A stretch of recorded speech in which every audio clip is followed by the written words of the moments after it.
Deus te abençoe você, caro ouvinte do canal Cristo Suburbano. Nós estamos começando uma nova era no canal. Nova era? Isso aí não é aquela coisa daqueles cara meio maluco? Brincadeiras à parte, pessoal. Nós estamos começando uma nova era realmente no canal. O canal Cristo Suburbano ele tem que ser mais focado em música, em atitude, em comportamento, para se dizer mais claro, cristão. Isso mesmo.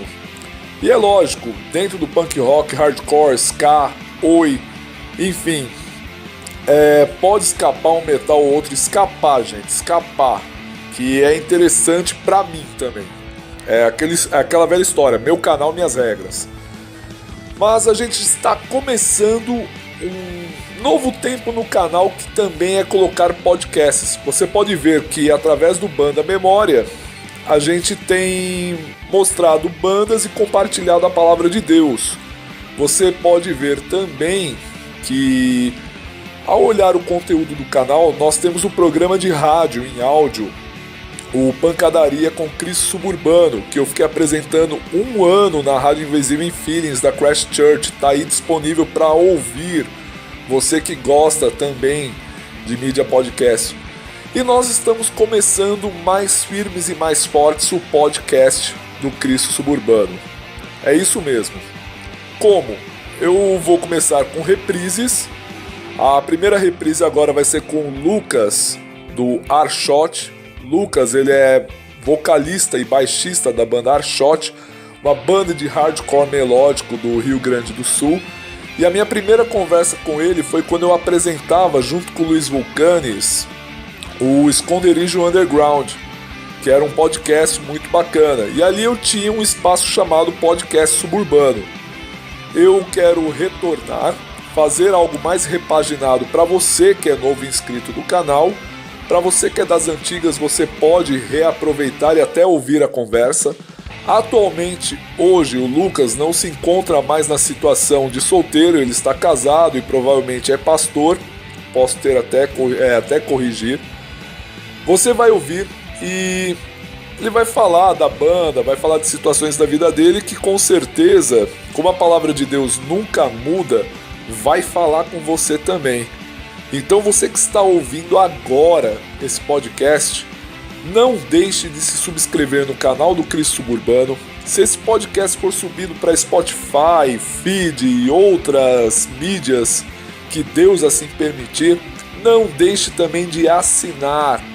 Isso mesmo, a sua assinatura é muito importante. E também não deixe de comentar abaixo, porque o seu comentário vai ser lido também nos podcasts. É isso aí. Sem mais demora, vamos conversar com o Lucas.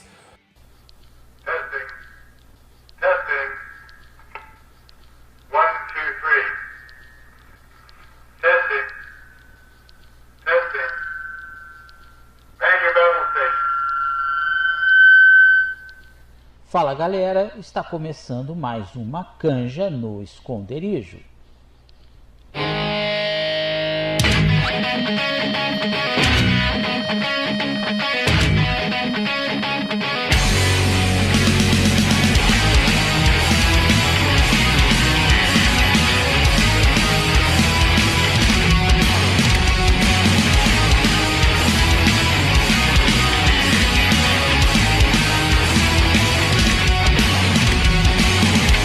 Toda obra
É isso aí, pessoal. Eu sou Eduardo Ferreira, do Cristo Suburbano, que hoje estou aqui apresentando a Canja do Esconderijo, ao qual o nosso amigo Luiz Vulcanes, do Holy Factor, é o William Bonner da parada. Então ele deixou hoje essa Canja do Esconderijo na minha mão.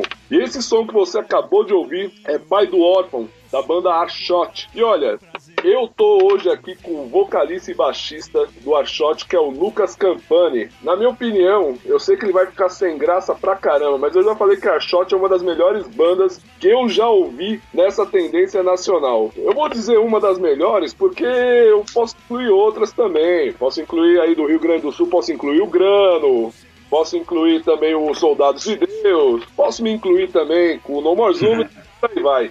Fora isso, eu tô com ele aqui. E aí, Lucas, tudo bom, cara? Tudo certinho, cara. Obrigadão aí por ter convidado, né? Pra estar aí falando, né? Como é que é o nome? Do Esconderijo Underground? Esconderijo Underground? Isso aí, Esconderijo Underground. Aham. É o programa. Eu já ouvi um programa, tá? Muito joia a iniciativa de vocês e agradeço mesmo por ter convidado. É isso, cara. Eu acho que a honra pra mim a honra tanto pra mim quanto pro Luiz é toda nossa aí de ter você participando e outra. Eu que sou uma pessoa muito de se relacionar, eu gosto de ter uma conversa também no tete a tete, porque às vezes ficar teclando, você não entende muito qual que é o sentimento das palavras ali, mas quando a gente começa uma conversa mais audível, aí... Sim. Mas, viu, cara, fala um pouco pra nós aí do Arshot, como que começou, como é que foi essa iniciativa, quanto tempo existe a banda, conta pra nós aí, conta pro ouvinte aí também. Sim, eu comecei a tocar baixo com 11 anos de idade, né, e depois comecei a tocar em bandas com 13 anos. Depois disso comecei a tocar em bandas de hardcore e punk rock já, logo em seguida. Eu gostava de heavy metal quando era pré-adolescente, mas aí quando veio aquela enxurrada com Green Day, Offspring, Pennywise e tudo na MTV na época, no FX, eu já fui pro hardcore e dali não saí mais, né? Aí eu comecei a montar bandas e teve uma época que a coisa foi ficando meio séria, assim, né? Comecei a ir pra Novo Hamburgo todo final de semana. Lá é uma cidade vizinha aqui de Porto Alegre, e lá a gente começou a tocar em lugares, começou a ter oportunidade em rádio e tudo mais. Então aquilo foi ficando sério, e só que a banda não chegou a se firmar, né? Depois de uma época acabou a banda, e quando acabou a banda, aí depois a gente pode conversar sobre isso, mas foi um dos motivos pelos quais eu vim pro Senhor, né? Com 18 anos de idade, daí eu já tinha frustração em alguns sonhos que eu tinha, e um deles era a banda. E eu comecei sozinho, sem nunca ter ido na igreja, eu comecei a ler Eclesiastes. E ali o autor estava frustrado também, né? Porque ele tinha tentado várias coisas para ser feliz, ele tinha tentado várias coisas para achar o sentido da vida, e ele não tinha achado sentido para nada, tava tudo vazio, né? E eu também tive um histórico também com drogas e coisa, de tudo, né? A gente vai, que nem o autor mesmo, quem não leu ainda, lê Eclesiastes, os primeiros capítulos, que o autor fala ali que ele tentou buscar sentido nestas coisas exteriores, sensoriais, e não achei sentido, e aí eu comecei a buscar o Senhor, sozinho mesmo, nas praças mesmo, enquanto usava droga, só eu comecei a ler a Bíblia e buscar o Senhor. E ele começou a me responder, cara. Começou a me responder. Depois de um ano, foi um processo, depois de um ano eu consegui entregar minha vida a ele mesmo, já era meu sonho, já fazia um ano, mas eu não conseguia entregar minha vida para ele, não conseguia sair da onde eu tinha me colocado, né? E pronto, consegui, e o meu principal sonho, por uns 3 ou 4 anos, eu acho, era ter essa banda, né? Nos meus primeiros 3, 4 anos, o meu principal sonho era ter uma banda. E eu comecei uma coisa que eu não fazia antes, que eu tentava muito fazer na banda que eu tinha antigamente, era compor. Quem compunha essas músicas eram outros 2 caras, né? E eu não conseguia, tentava, não conseguia. E quando eu me converti foi uma coisa automática, né? Lá na Chácara Nova Vida já comecei a compor música. E aí, enquanto eu ia compondo, as pessoas iam dizendo que estava legal, que estava ficando legal. Esse desejo crescia mais ainda, né? De ter uma banda. Aí vinham os caras, vinha o Rafael lá de Alvorada, vinha os caras da minha igreja mesmo. E eu sempre orava, Senhor, se não for de ti, fecha as portas, né? E aí, sem eu colocar minha mão no meio, a coisa trancava, sabe? Não rolava ter uma banda, não fluía, né? Então, foi um processo bem longo, cara, bem longo, né? Depois de uns Depois de 4 anos, ou 3 anos por aí, a gente começou a ensaiar. Ainda na época o nome da banda era DDD. A gente começou só a ensaiar, e aí o baterista saiu, me indicou o Marcelo. O Marcelo tinha se convertido lá com ele. E a gente começou a tocar, só eu e o Marcelo, durante 1 ano, só na casa dele. Eu e ele tocando na casa dele, é baterista, né? E Você estava tentando, então, formar a banda e nada, depois de uns 4 anos, como que foi isso? Não, e aí foi assim, cara, simplesmente eu orava diante de Deus, Senhor, que seja feito tua vontade, né? Mas isso pra mim era uma tremenda luta, né? Porque eu queria muito dessa banda e não fluía, e não fluía, e não fluía.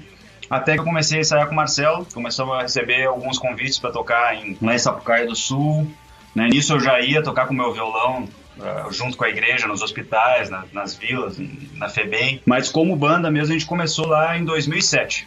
Aí a gente começou a tocar numa festa de criança, né? Que foi uma festa de São João de criança na escola. E pronto, aí de lá pra cá a gente vem tocando, né? Mas foi uma luta, cara. Assim, quando eu penso nessa banda, assim, eu penso que a gente tem que colocar em primeiro lugar mesmo nosso caráter e tal, nossa vida diante de Deus, priorizar isso, né?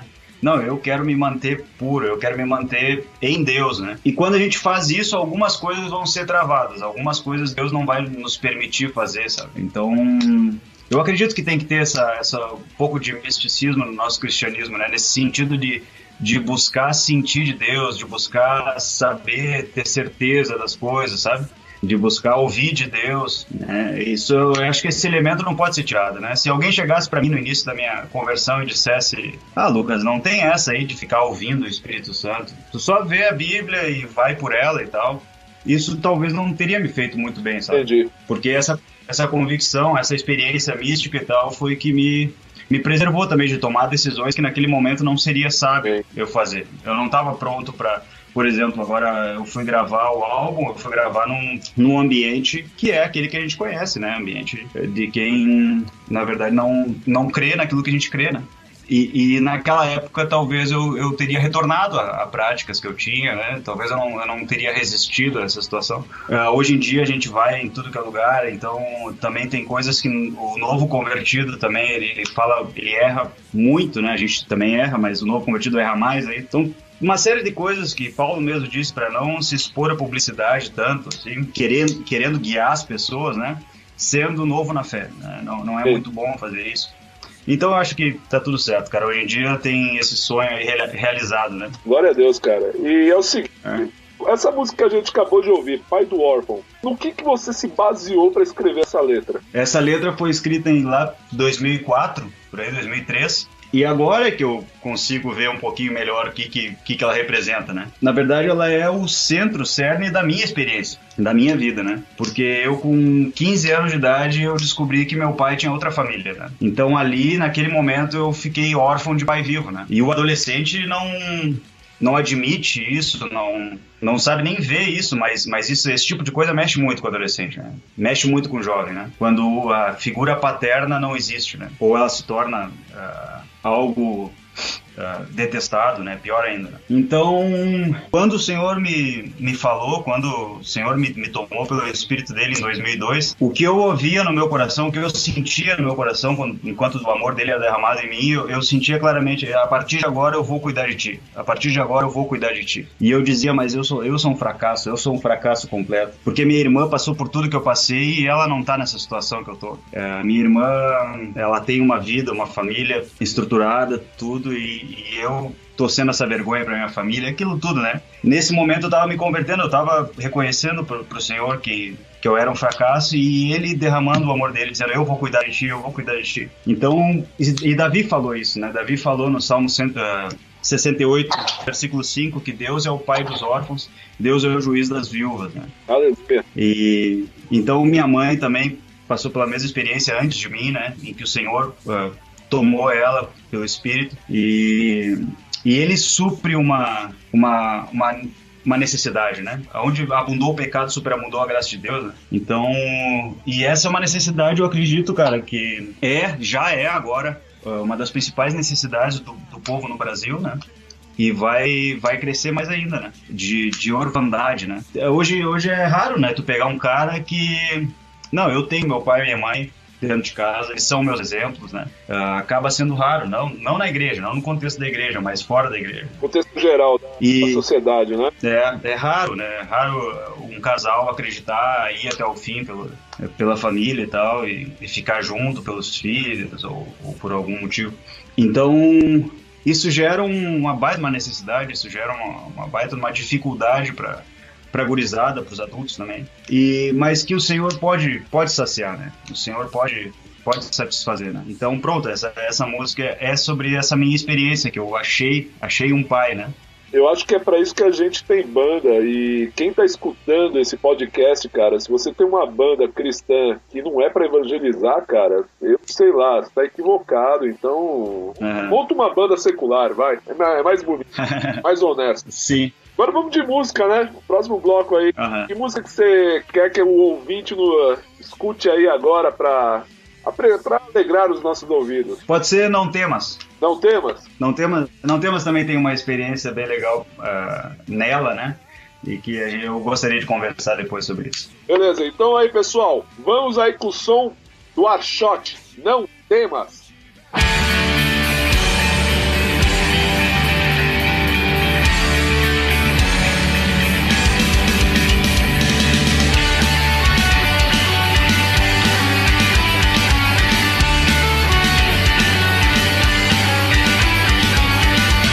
Teu corpo, teu sangue derramados em amor por mim me constrangem a buscar minha força só em ti. Tua voz me convence que não estou só. Vou te servir, te seguir. E em meio ao fogo não vou me assustar. E em meio aos rios não vou deixar de respirar.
Não, hein, meu? Tá pensando no que isso aí quando você escreveu essa música? Isso já foi numa outra fase, foi alguns anos depois da conversão, né?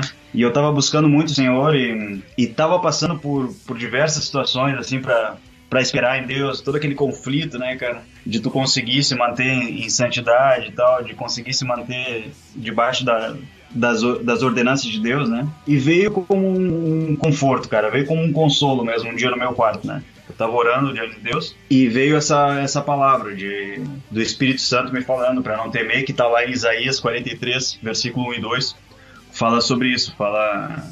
não temas, ó Israel, pois eu sou contigo. Aí ele fala, ainda que tu passe pelas águas, tu não vai te afogar, ainda que tu passe pelo fogo, tu não vai te queimar. Então dessa fé, que é sobrenatural, né, da gente passar por situações que antes a gente não passava, né? Antigamente, quando a gente passava, a gente recorria ou a drogas ou a outras coisas, sabe, a aceitação social, mas que agora simplesmente a gente dobrando nosso joelho ou lendo a palavra de Deus, a gente consegue passar, tem a força necessária, né? Eu tenho um amigo meu, Thomas, que ele falou esses dias, né? Cara, eu tô esperando se concretizar coisas na minha vida que não se concretizaram, mas Deus falou pra mim que a mesma palavra quando as pessoas pensaram que ele se atrasou para ir ver Lázaro, né? Ele não se atrasou, na verdade ele fez aquilo propositalmente para que a glória dele fosse manifesta. Amém. E ontem mesmo, conversando com o Thomas, Thomas, eu também tenho coisas na minha vida que eu estou esperando e não acontece e tal. Por exemplo,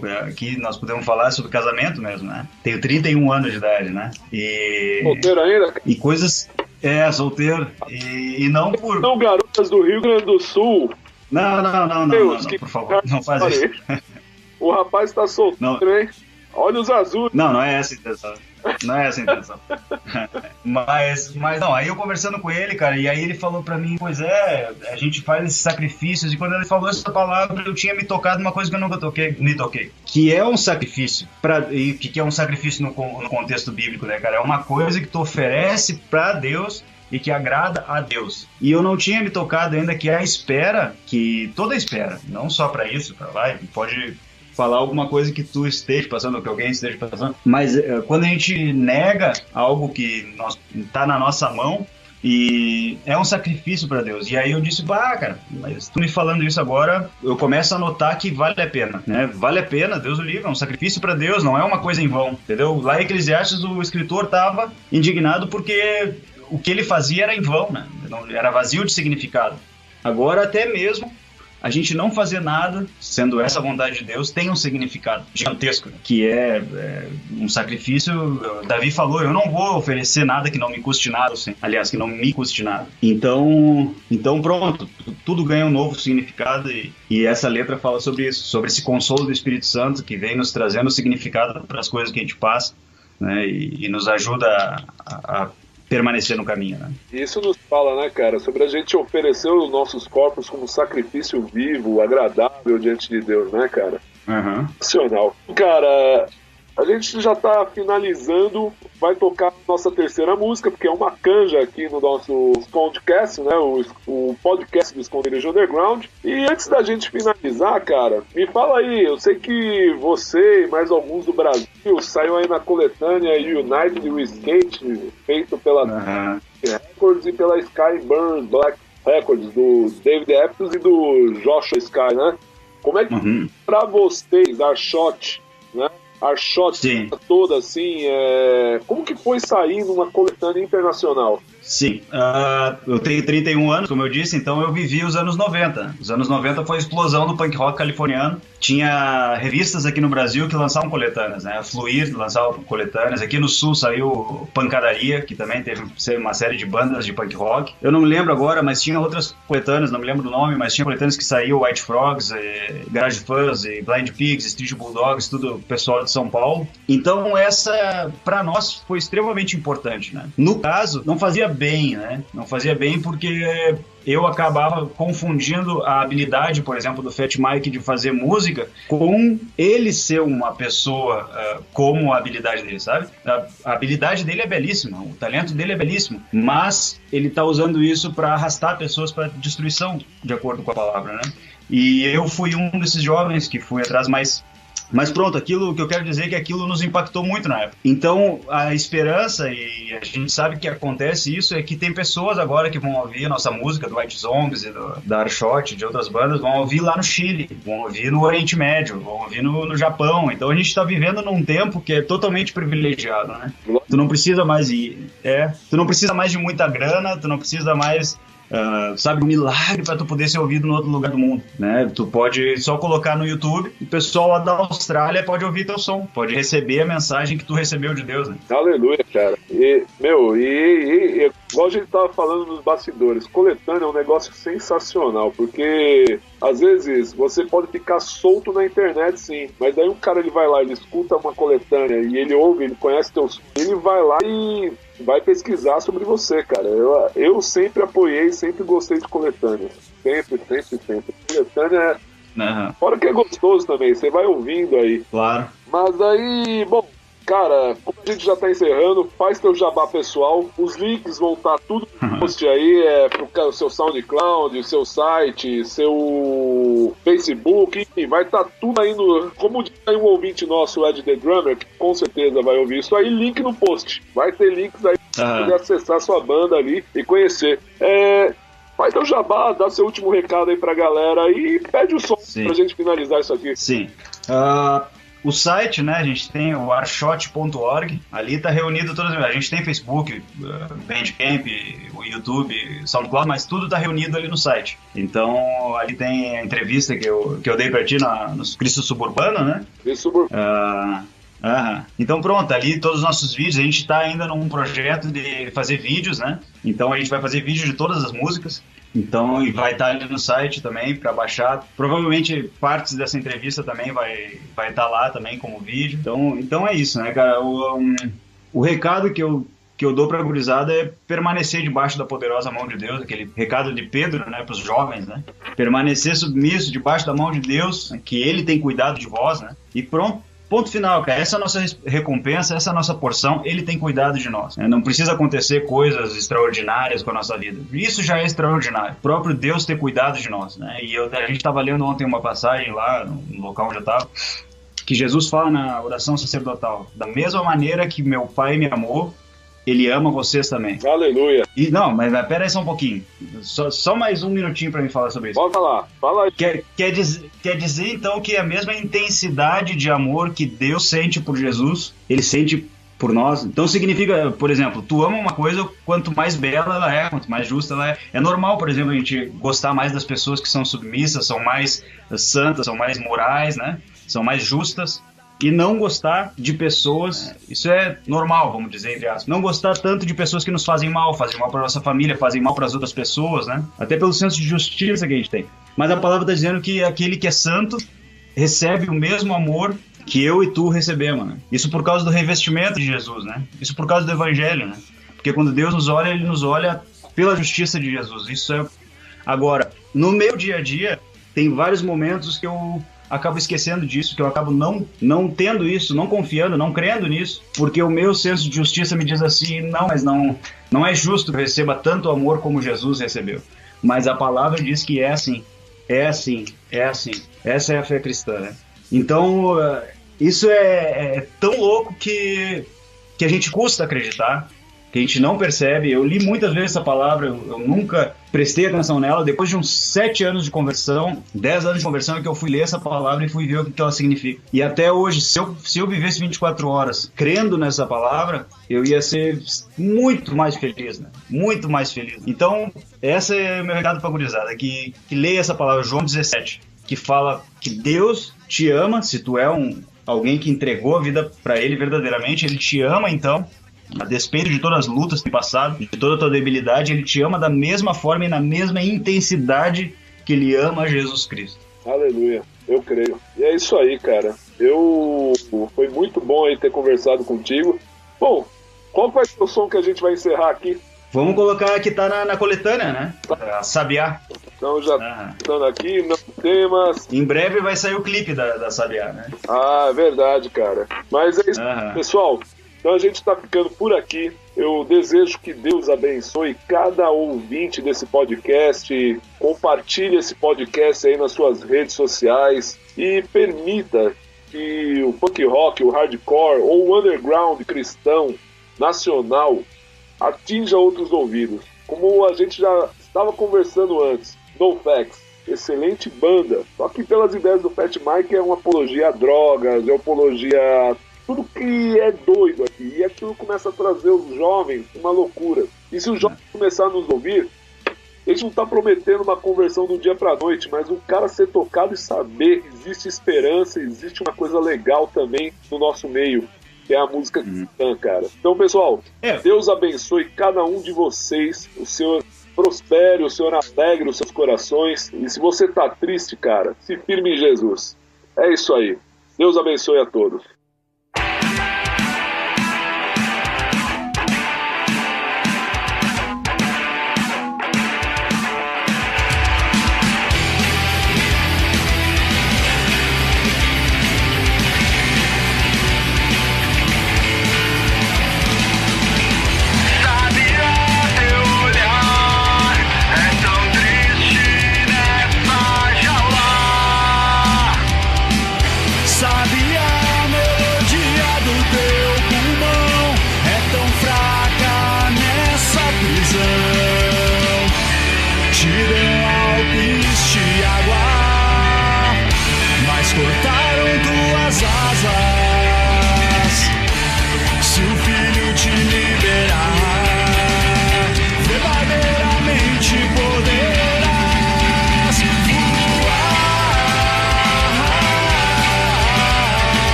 O som do Arshot é edificante. Você vai ver aí no link abaixo da descrição do podcast, do vídeo, aonde você estiver ouvindo.